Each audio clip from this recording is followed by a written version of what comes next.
episode or you want to add, leave it in the comments below. We'd love to hear from you guys. And if there's any other place you want us to draw our attention to, let us know as well. And with that said, Corey's going to touch off on the last subject for the tonight, which is from the successful launch with Jeff Bezos and company. So here you go. Yep.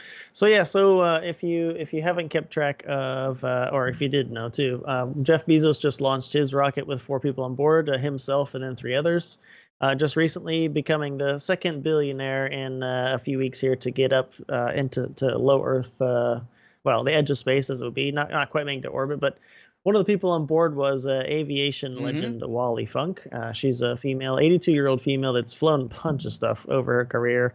Actually, she was a potential astronaut back in a program that got canceled with a few other women, and it just didn't work out. She submitted her application to NASA, I think 3 times, if I'm not mistaken, and just it never worked out. But anyway, Jeff took her up on the flight just recently, and she had an amazing time. But the article here and it's from the New York Post. It says Wally Funk gives Jeff Bezos's Origin space flight a lukewarm review. I want to just, you're reading her comments. I just thought it was maybe a little bit not clickbaity, but a little bit. I mean, maybe I just have a different perspective on it, but I guess so here's one thing she said. So we went, quote, "We went right up and I saw darkness. I thought I was going to see the world, but we weren't quite high enough." Right. Okay, valid, sure. Right? She's not an aspiring, but a trained astronaut, and for going to orbit. So she's expecting to be a bit higher and see more like orbit stuff. And then she says down here, but there's not quite enough room for all of us to do all the things in the capsule. She wanted to do some rolls and twists and some stuff, some cool stuff in 0G. And then the last thing here was something about, she loved every minute. She just wished it had been longer. So for me, right, it's a space tourism vehicle. I'm sure she knew she wasn't going to be up there for an hour or a week or whatever. So I mean, I just I guess when I read the comment, I was like, did she really give him a bad review? And then I'm reading it, and it's like, that's not a bad review. It's just, if you had gone to the edge of space, wouldn't you want to be there for a little while? I would love to stay up there for more than 3 minutes or whatever. So her saying, can't we stay here a little longer?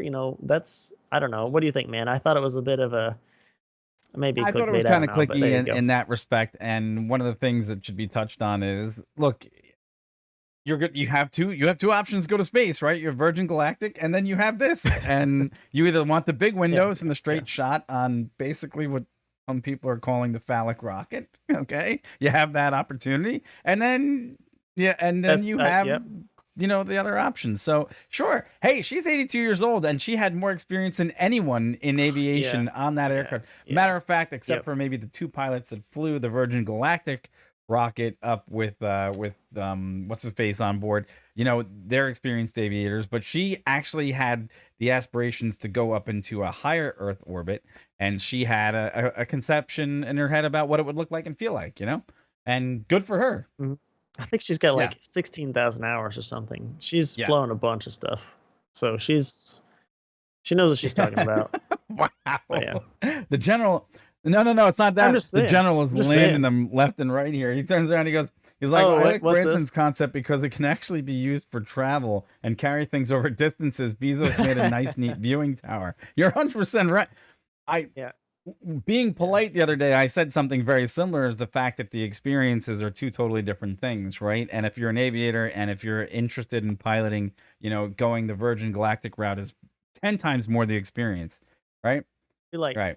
But I also coined the phrase "pastronauts" because none of these people are astronauts. I hate to say this, Wally, actually, she is an astronaut because she trained for it, but these people didn't really operate or do anything to get the experience. They just went for a ride, right? And I agree. I better said than I could say it, though.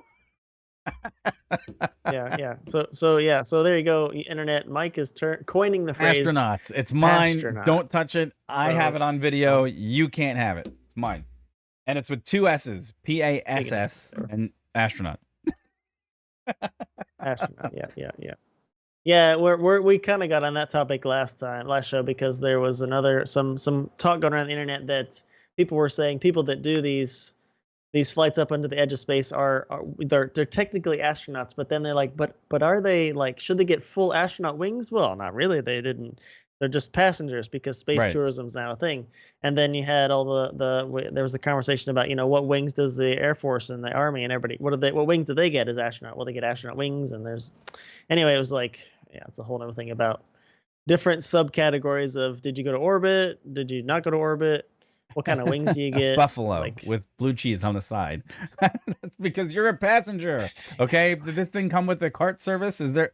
I mean, look, the other one that's going to be more amazing and probably the best design out of them all is Starship. I hate to say it, we haven't even seen the full capability of that thing yet. And actually, that's supposed to be soon. That's why I didn't want to forget it, because Starship is the best out of them all. Supposed to be this month, but but there's so much. Look, and here's the other part about the technology conversations that we're having today. Look, there's also safety factors. That they did take a ride into space, and it's still dangerous, and it's still like going to the bottom of the ocean, right? Lots of things could go wrong, so nobody wants anything to go wrong. We're not making light of anything that they're making as far as the challenges for the people, the engineers that have put the time and the money into it. Okay, and their blood, sweat, and tears, and the people that have come before them to map out the road of how to do this successfully. This other people paid with their lives in order to get to this point where we could laugh about which is a better solution. Let's not even discount that conversation at all. Okay. Oh yeah. But they're not those are the pioneers that we should actually revel and remember, because those people put it on the line when it was really dangerous. Now that we're getting to perfect it, this is the payoff for what they paid for. So that's one thing to be mentioned. I don't want anybody to think that we're being glib about it. Don't want anybody to think that we're not giving it the attention that it needs. So those people, hats off, right? So there you go. Oh yeah. All right, folks, we have wasted enough of your time, and we appreciate. Hopefully they know what we mean. We had a great time talking tonight. Remember, keep those comments coming, and again, reach out to us. I guess we're gonna have to start reaching out into other forms of social media, so we're a little bit more reachable, which. I guess it's part of the beast. So maybe Instagram is coming soon, so we're a little bit more reachable. So there's that. More hip. We're already with it. We're not average, man. We're like the best place for nerds. Come on over, right? We are. That's what we do. That's true. Yeah. So anyhow, guys, thanks for tuning in, and gals, if there's some gals out there, thanks for tuning in. We appreciate the time, the energy, the comments from both of us. The channel is still growing. Again, Jetoptera, super excited. Looking forward to big things. Hopefully in the next couple of weeks we'll have a conversation that they made it to the next round, and it's going to be good things for them and the Northrop Grumman team. So good for you guys, and thanks guys for tuning in. We appreciate it. Very much so. Very much so. Thank you for everything, and we will catch you. What Thursday. Is this? Thursday? Yeah, catch you Monday then, right? Got a ton of editing to do. Actually, the edits were done. I got to turn around and get the cut up parts of the show together for you guys. So thanks so much. And with that, we'll bring you to Harris. Have a great weekend, and we'll talk to you real soon. Take care, everybody. Peace. Thank you so much. Bye. Take it easy. Have a great weekend. Bye-bye. Hey, this time I'll actually go back to the title screen. I won't just cut. So we still need to get that audio so that the song comes in as we're going out. Man, I'm a busy man. Hey, bro. Hey, bro. Get off my lawn. Yeah. Let me get off that thing. Have you guys seen those pitch meetings on YouTube? I'll have to start watching. All right, guys. Thanks so much for tuning in. We enjoyed the time. We'll talk to you real soon. Have a good weekend. Yes. Take it easy. Thanks so much. Take it easy. Adios.